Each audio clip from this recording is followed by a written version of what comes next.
त धेरै गोरी रहेछिन् न त साह्रै काली न त ठिक्क न त कस्तो रोज्यागे कस्तो भेटुन लेखेको है न त साह्रै गोरी रहेछिन् न त साह्रै काली के भन्ने र भाइको साली मेरो पनि साली राम्री केटी देखेपछि सबको मन छुन्छ छुनी राम्री केटी देखेपछि सबको मन छुन्छ थाहा छ मलाई आज पनि ताना हुन्छ के को बयान गर्नु छ र कालीकोटे घिउको के को बयान गर्नु छ र आज साली जिउको उसको भन्दा मन राम्रो छ ठुलो भिनाजुको लाली मोटको हे धेरै बोल्न पर्दैन के मन पढिसक्यो बालचन्द्रले धेरै बोल्न पर्दैन के मन पढिसक्यो ठुल भेनाको रूप मात्रै हो भित्र सडिसक्यो ज्यान मात्रै हो डम्म गाला अलि गोरो म भन्दा ज्यान मात्र है फोक्सो गाला अलि गोरो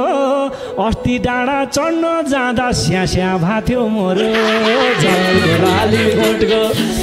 हे दाजुको नि फुर्ती मात्रै पहिल्यैबाट चिन्छु दाजुको नि फुर्ती मात्रै पहिल्यैबाट चिन्छु यो सालीलाई पाए भने सास्न फेरि हिँड्छु हे कुन ठाउँतिर जाने रहेछ हिँड्छु पाइला गनी कुन ठाउँतिर जाने रहेछ हिँड्छु पाइला गनी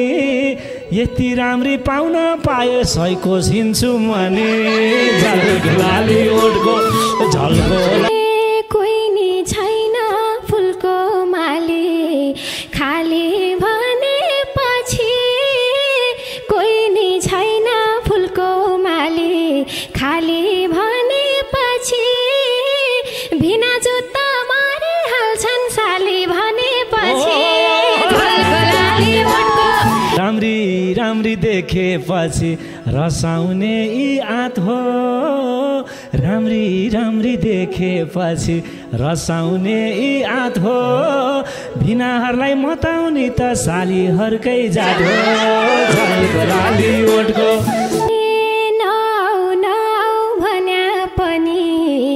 मेरै पाछा पड्डा नौ भन्या पनि मेरै पाछा पड्डा क्या न पछि लाग्यो भई दुईजना बड्डा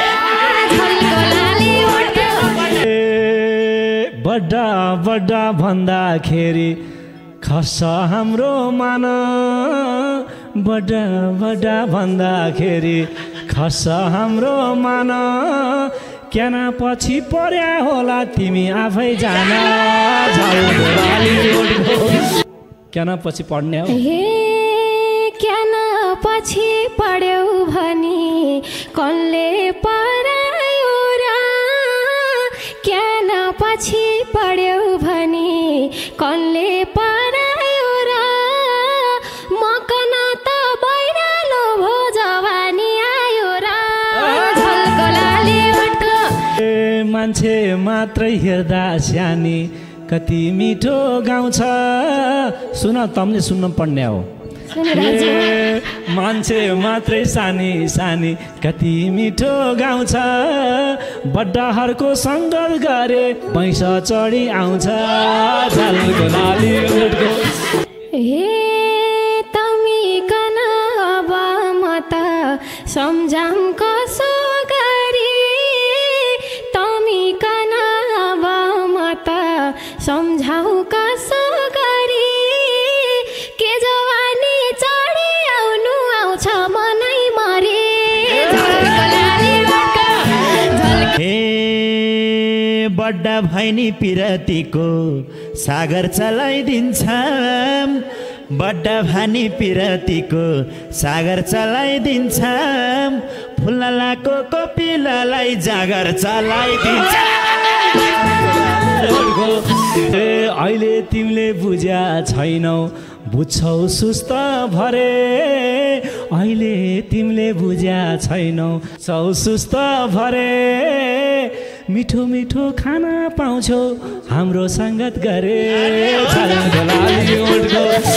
बड्डा भयो नि हामीले त फिदा बनाइदिन्छ जो पाइदै त के कुरा गर्नु बड्डा भयो नि हामीले त फिदा बनाइदिन्छ घुम्रिएको कपाललाई सिधा बनाइदिन्छ तल बसे केही देखिन्न टेक्नु पर्छ हाँगो तल बसे केही देखिन्न टेक्नु पर्छ हाँगो कपाल भने सिधा हुन्छ मान्छे भने भाङ्गो झल्को लाली होटको हे हे कति जिस्क्याए भिनाजु घरतिर जाऊ भो कति जिस्क्याए भिनाजु घरतिर जाऊ भो सालीतिर आँखा नलाउ दिदी पाली खाऊ भो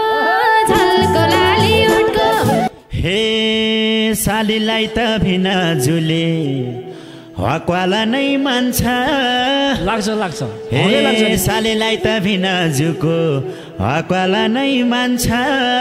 फुललाको फक्रिएसी बाङ्गो हुँदै जान्छ फुलेपछि सालीहरू पर पर सर्छ फुलेपछि सालीहरू पर पर सर्छ बुद्धि पुर्याउन फुल्दैमा च्याप्प पार्नु पर्छ यति राम्रो जवानी त किन दिनु खेरा यति राम्रो जवानी त किन दिनु खेरा सर्प मार्न पर्छ दाजु लट्ठी नभाचेर हे साह्रै टेन्सन भयो नि मलाई यिनले अति गरे साह्रै टेन्सन भयो नि मलाई यिनले अति गरे चोटका खाना आँखा भिना झोलमा डुबी मरे